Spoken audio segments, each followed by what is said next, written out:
Le bulletin libre écoute est un moment pour les cégepiens d'en apprendre davantage sur la vie étudiante de leur établissement scolaire. Aujourd'hui, mes confrères et moi vous parlerons des affaires étudiantes, de la culture et du sport. Vous aurez la chance d'écouter une entrevue avec une scientifique qui est partie à 3 reprises sur un bateau et nous discuterons aussi de la hausse de certains services qui aura lieu en 2021. Pour débuter, parlons de socio-culturel avec Sabrina.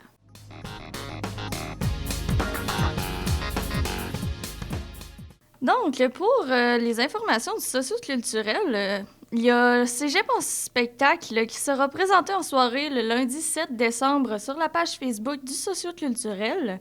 Ça va être un live. Cette année, il y a 9 numéros pour un total de 11 étudiants et étudiantes. Le premier prix est remis par l'AGA et c'est un prix de 250 $. Le prix coup de cœur du public remis par la Club Sclo est de 100 $. Un prix de 75 $ en carte cadeau de la Club Sclo est remis au hasard à un bénévole. Et un enregistrement au studio du Rainbow Submarine pour le numéro coup de cœur.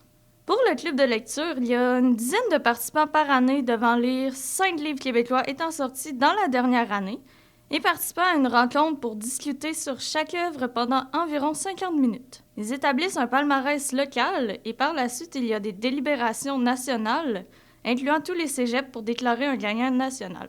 Cette année, les 5 œuvres sont Tireur embusqué par Jean-Pierre Glorquignan, Le Mammouth par Pierre Samson, Chasse à l'homme par Sophie Letourneau, Une joie sans remède par Mélissa Grégoire et Ténèbres par Paul Causac. Merci.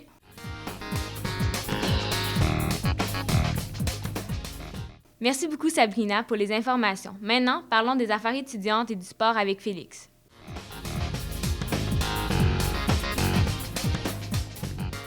Oui, merci Florence. Alors au niveau du sport, la piscine, si vous vous souvenez bien, elle avait fermé en mai dernier, là, parce qu'on va avoir des grosses rénovations là, pour y donner un look vraiment complètement neuf. Alors on espère, là, il y a un léger retard présentement, mais on espère pouvoir ouvrir là, en janvier 2021. Présentement, là, ils sont rendus au niveau de mettre la plage, qui est en fait la céramique de contour de la piscine. Sinon, il y a aussi la salle d'entraînement qui a récemment réouvert. Il y a les mêmes restrictions, évidemment, là, qu'il y avait avant sa fermeture. On se donne une limite de 15 personnes maximum dans la salle et on a accès à vraiment toutes les machines, là. Et sinon, enfin, on a aussi tous les clubs sportifs qui sont recommencés. Évidemment, c'est juste des pratiques, là. Il n'y a pas vraiment de match compétitif vraiment comme tel. Pour la prochaine session, par exemple, on ne sait pas vraiment comment ça va se passer. On peut espérer de faire des matchs locaux contre des écoles secondaires, là, dans les mêmes domaines, évidemment, ou bien aussi des matchs contre d'anciens joueurs là, qui sont passés par ces clubs sportifs-là puis qui ont déjà terminé leur parcours au cégep. Ensuite, au niveau des affaires étudiantes, on peut vous signaler la réouverture de la cafétéria de 8h45 à 13h. Là, l'horaire a été un peu réduit. Et sinon, il y a aussi la bibliothèque qui a réouvert de 8 à 18 heures pour toute la semaine, sauf le vendredi où est-ce que c'est de 8 à 15h30. On vous signale aussi qu'on peut maintenant aller chercher directement dans les rayons là, les films et les livres qu'on veut. La collection continue toujours de se développer, là, elle ne s'est pas arrêtée malgré la pandémie. Sinon, c'est sûr, il y a quelques petites restrictions. Là. Il y a un accès fermé d'un côté des rayons pour éviter que 2 personnes se ramassent dedans en même temps. Évidemment, comme partout, il faut suivre les flèches au sol là, et respecter le nombre de chaises aussi qu'il y a aux tables. Là, on ne peut pas en rajouter d'autres pour s'asseoir en groupe. Et vous pouvez aussi aller travailler là, à la bibliothèque. Évidemment, il y a un accès privilégié aux cours en ligne pour les personnes qui n'ont pas le temps là, de rentrer chez eux. Puis il ne faut pas se gêner de demander là, si vous avez des questions au niveau de la recherche ou du citage de sources. Vous pouvez toujours demander à Élise Martin et à Diane Ouellette là, à la bibliothèque. Alors, merci.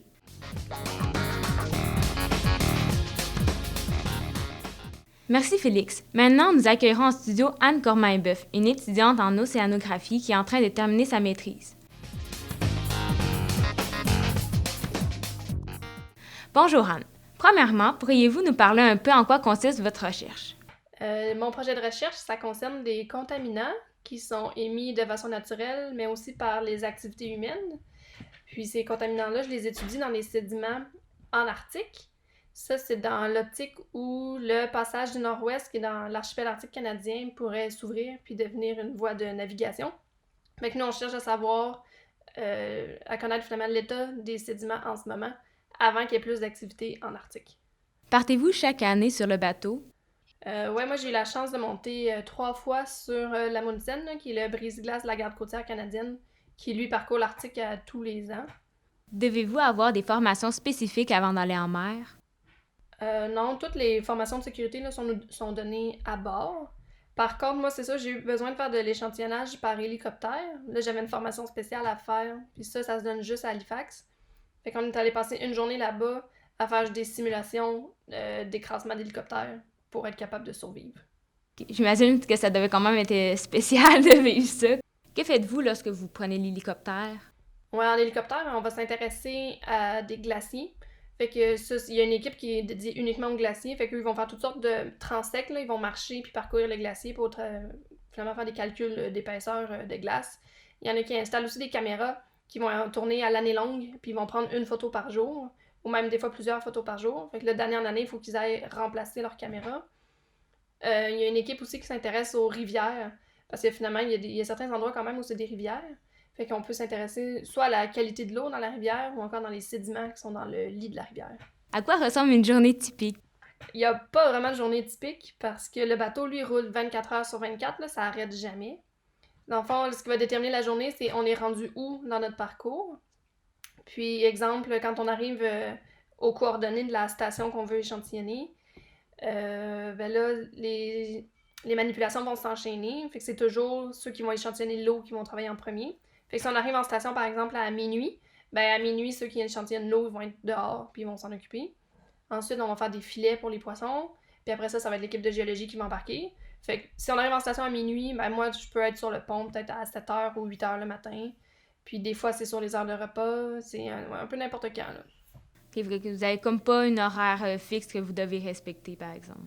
Non, c'est le bateau avance, puis quand on est rendu en station puis que c'est le temps d'échantillonner, faut que tu sois dehors, puis faut que tu sois prêt.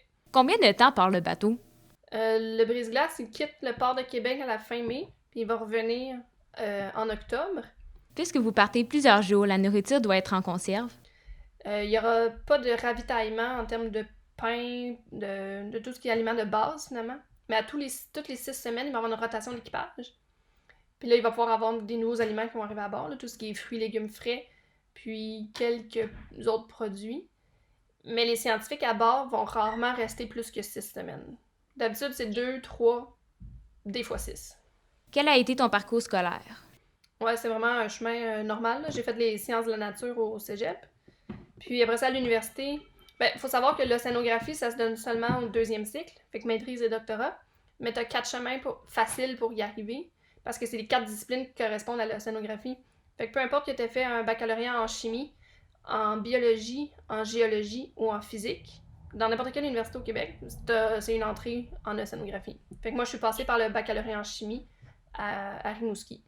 Merci Anne de votre participation à notre bulletin. Merci, ça fait plaisir.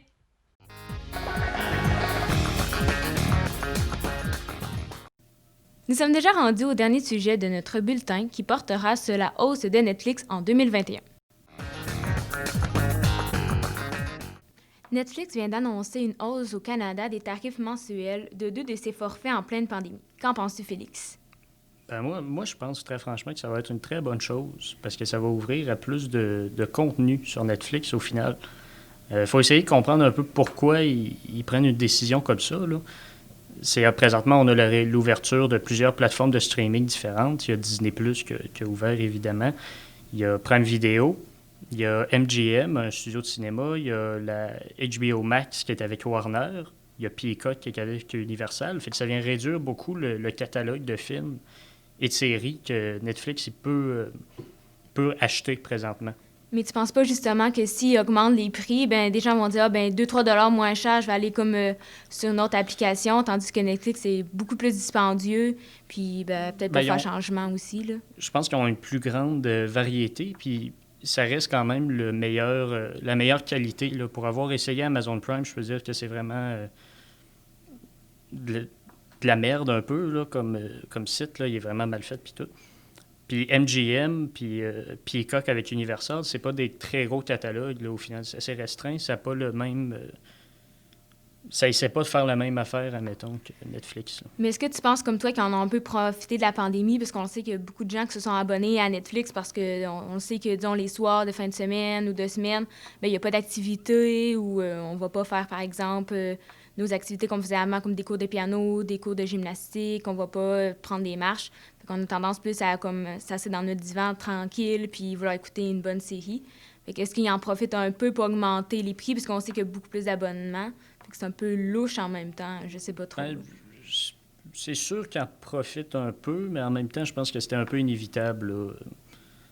Netflix, ils sont en train de se rendre compte qu'ils ont besoin d'avoir du nouveau contenu parce qu'ils en perdent de plus en plus. Fait qu'ils ils vont devoir acheter plus à des compagnies indépendantes, là, ou bien aller dans le vieux aussi. C'est déjà ça qu'ils ont fait un peu. Là. Il y a un partenariat avec MK2, là, qui est le distributeur de beaucoup de films français, entre autres, au Canada. Là. Fait qu'ils sont en train de mettre tous les films de Truffaut, de Demy, de Lynch, de Chaplin, tout ça. Mais en même temps, si c'est pour les faire évoluer puis augmenter la compagnie, dans le fond, d'avoir des meilleures qualités d'image, c'est sûr que c'est peut-être mieux pour eux d'augmenter les prix. Oui, c'est ça, je pense. Non, je pense que ça va être bénéfique. Ça va être il va avoir du bénéfice au final avec tout ça. Là. Bien, tant mieux. Et puis vous, chers étudiants, qu'en pensez-vous? Merci beaucoup d'avoir écouté notre émission et on se dit à la prochaine!